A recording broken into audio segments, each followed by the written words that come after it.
Salutations les amis, ici Nel Durion et bienvenue pour ce nouvel épisode de mes comics.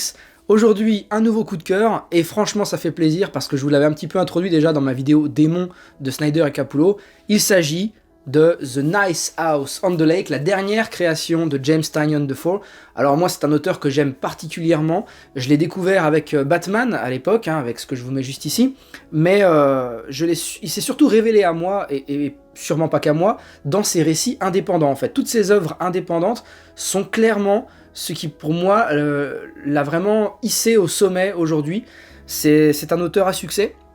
Et pour de très très bonnes raisons, les thématiques abordées dans ces récits, je les trouve super bien, en fait, super bien amenées à chaque fois. Certains lui reprochent parfois un manque de dynamisme, on nous distille peut-être trop peu d'informations au fil des tomes de ces séries. Je pense notamment à Something is Killing the Children, on arrive sur le 6e tome en comptant le spin-off, et effectivement des personnes, c'est extrêmement bien, il faut bien dire ce qu'il y a, c'est très très bien, mais certains reprochent que voilà, l'histoire et un petit peu le fil rouge n'avancent que très très peu.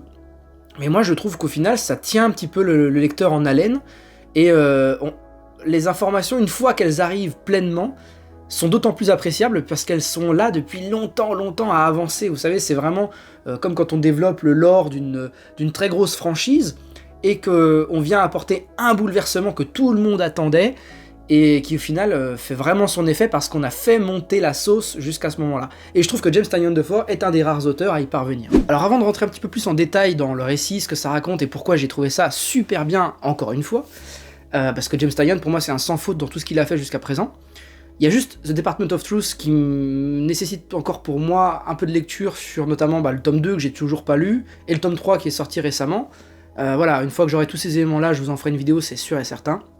Quoi qu'il en soit, là, j'aimerais vous parler des particularités que j'ai pu un petit peu repérer, un peu soulever au travers de toutes mes aventures de lecture des récits de James Tynion.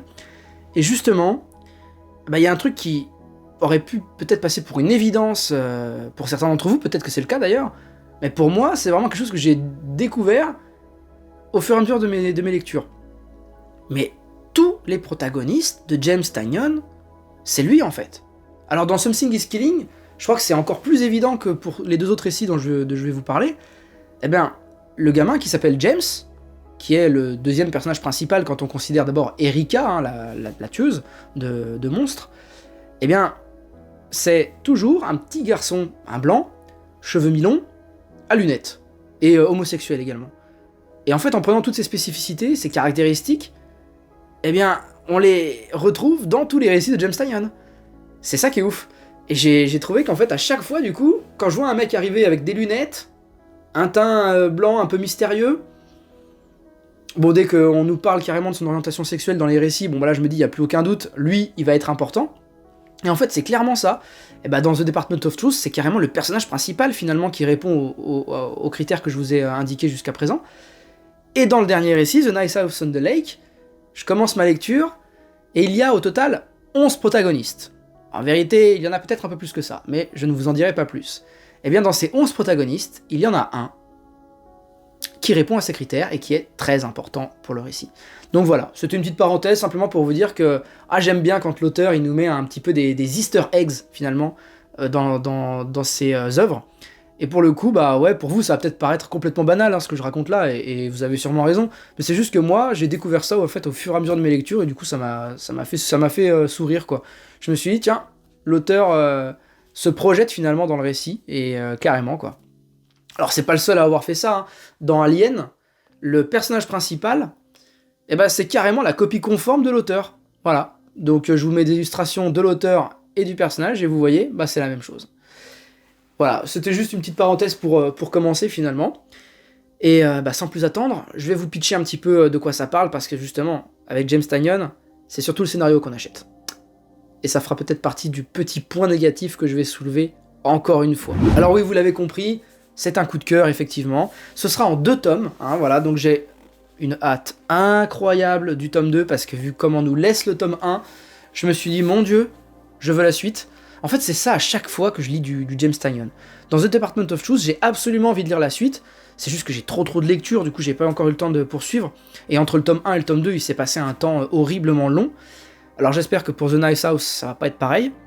Alors James Tynion, c'est toujours des noms extrêmement longs pour ces titres. Alors vous avez remarqué, hein, Something is Killing, je vous dis pas Something is Killing the Children à chaque fois.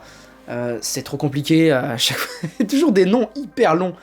Et pour autant, c'est toujours des titres extrêmement parlants. The Nice House on the Lake, mais c'est un titre qui est on ne peut plus vrai quand on voit le propos du récit. Justement, le propos du récit, eh bien, imaginez plutôt. Une bande de jeunes, une dizaine de jeunes, à peu près dans mes âges, quoi. C'est-à-dire que, dans mon âge. C'est-à-dire que, on va dire une trentaine d'années. Se sont tous réunis du fait d'un de ces jeunes qui les a tous conviés, en fait, pour un petit séjour, eh bien, dans une maison sympathique au bord d'un lac. Vous avez capté avec le titre ? Voilà. L'ennui, c'est que, une fois que toutes les personnes sont réunies dans cette maison, avec leur hôte qui avait concocté le séjour, eh bien, c'est la fin du monde. Mais genre, la fin totale de l'espèce humaine dans le monde. Pour autant, les jeunes qui sont réunis dans cette maison plutôt sympathique, eux, le vivent très très bien. Et tout part de ce postulat de départ, c'est-à-dire que, effectivement, une fin du monde, orchestrée par quelque chose d'assez obscur, d'une manière qu'il est tout autant, et une bande de jeunes qui, pour certains, tout les réunit, et pour d'autres, tout les oppose. Et en fait, on voit tout ce truc évoluer au cours du récit, ça fait à peu près 180 pages, si ce n'est plus, donc ce sera en 2 tomes, voilà, comme je vous l'ai dit, je crois que c'est l'équivalent de 12 issues, et bah franchement, c'est un page-turner. Moi, je l'ai déglingué, il m'a fallu, bon bah, vous me connaissez un petit peu maintenant, mon rythme de lecture est assez lent, mais dites-vous que quelque chose que je lis en 2 jours, c'est que je l'ai dévoré. Et bah lui, je l'ai dévoré, parce qu'il m'a fallu 1 jour et demi pour en venir à bout, et c'était super bien. Alors, j'ai quelques petites réserves, encore une fois, c'est avec le dessin. C'est pas possible. En fait, il y a un problème. Je crois que... Au début, j'ai cru que c'était de la malchance, qu'à chaque fois, on filait à James Tynion un mec qui sait pas trop dessiner. Mais ça, en fait, ça n'a rien à voir avec ça. C'est que je crois que lui-même adore ce style de dessin. Alors pour autant, il change à chaque fois de dessinateur pour chacune de ses œuvres, hein, il ne reprend jamais le même, à chaque fois c'est un dessinateur différent, et pourtant à chaque fois le trait est un petit peu similaire. Sans déconner, entre ça et ça, là vous avez Department of Truth, et là vous avez vous avez The Nice House, franchement il y a des similitudes mais de fou. Et moi ça ne marche pas. Sans déconner, il y a vraiment des dessins qui sont moches. Et objectivement, je vous le dis, il y a des... Je vous mets cette illustration-là, regardez les visages. Ils sont même pas détaillés, il n'y a rien du tout. Par contre, en termes de colorisation et tout, mais là c'est différent. Là on parle d'ancrage et couleur, c'est différent. Mais le dessin pur, ça matche pas du tout.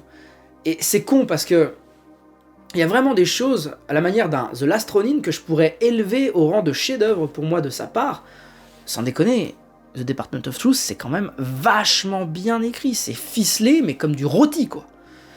Et là, The Nice House on the Lake, c'est peut-être un petit peu plus facile d'accès, c'est peut-être un peu moins dense comme lecture, et tant mieux, hein, sous certains aspects.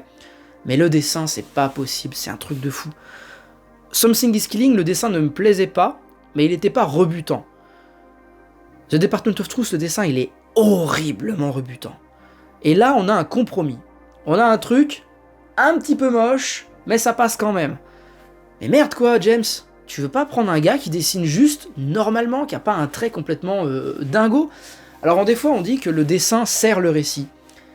J'ai envie de dire que pour tous les récits de James Tynion, alors The Department of Truth, pas du tout par contre. Là franchement le dessin ne sert pas le récit. Mais dans Something is Killing, ce trait gras et tout, bien graveleux machin, ça marche bien. Et là dans The Nice House, tout ce système d'esquisse un petit peu, bah ça marche bien aussi. Mais merde, c'est pas ça que j'ai envie de voir en fait. Donc bon, c'était le seul point négatif que je pourrais soulever. Certaines personnes, un petit peu sur la toile, reprochent à James Tynion d'avoir un scénario de base extrêmement bien conçu, mais au développement très très lent. Là encore, ça ne fait pas défaut à la règle, effectivement le développement est très lent. Par contre, là où moi c'est un point positif, c'est que du coup la caractérisation de tous les protagonistes, parce qu'il y en a quand même une grosse dizaine, eh ben elle est vachement bien faite. C'est très difficile au début de se rappeler qui est qui, hein. Moi je me suis vu beaucoup revenir dans des pages précédentes pour me dire, attends, la meuf là c'est qui? Ah ouais, c'est elle, d'accord. Elle fait quoi? Ah oui, elle fait, c'est une artiste. Ok, d'accord. Parce que chacun des protagonistes du récit, hein, dans cette bande de 10 jeunes, grosse dizaine de jeunes que je vous ai cités, chacun a un métier, a une passion, et tout ça aura une importance cruciale dans le récit, je peux pas vous en dire plus. Mais les voilà tous réunis dans cette maison, et pour notre plus grand plaisir, on aura donc cette histoire pleine de flashbacks, qui viennent à chaque fois apporter des pièces du puzzle, parce que c'est un puzzle géant le merdier, hein. Et c'est trop bien, parce que à chaque chapitre, vous avez des personnages bien développés. Et comme je me dis que l'histoire en elle-même fera 12 issues, et qu'on est à peu près, je vous en dis pas plus, mais 12 issues, un protagoniste par issue, ça marcherait. Et justement, c'est très bien fait, parce qu'à chaque chapitre, vous avez un personnage de développé, mis en lumière, et son rapport avec ce qui se passe est lui aussi mis en lumière. C'est super bien écrit. Franchement là-dessus, ça a toujours été impeccable avec James Tynion, et encore une fois c'est le cas. Franchement, si vous aimez les histoires comme ça, bien ficelées, où on nous apporte des pièces au fur et à mesure, et tout finit par s'imbriquer clairement, c'est pour vous. Voilà, donc pour toutes ces belles raisons, je vous recommande énormément la lecture de ce récit fantastique, en 2 tomes, je le rappelle. Et j'aimerais revenir un petit peu sur quelque chose quand même, c'est le nouveau format Urban pour les indépendants. Je trouve ça sublime. Sans déconner, là ce format un peu plus grand, un peu oversize, et dos rond, petit marque-page ruban. La reliure, vous la voyez pas, mais qualité au top. Tout ça à moins de 20 €. Franchement, Delcourt Urban, vous me régalez quand même, hein. Voilà les amis, c'est tout pour moi. Donc foncez découvrir les récits de James Tynion. Il y en a pour presque tous les goûts, hein. Ça tourne toujours un petit peu dans des thématiques similaires, mais extrêmement intéressantes, toujours bien ficelées, enfin voilà, tout ce que je vous ai déjà dit.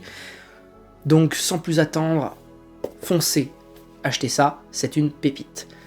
On se retrouve très bientôt pour je ne sais pas encore quoi, peut-être du Daredevil, peut-être. Et sinon, Gotham Knights, il faut absolument que je tourne mes 2 vidéos pour le volume 3 et le volume 4. À voir quand j'ai le temps de faire ça.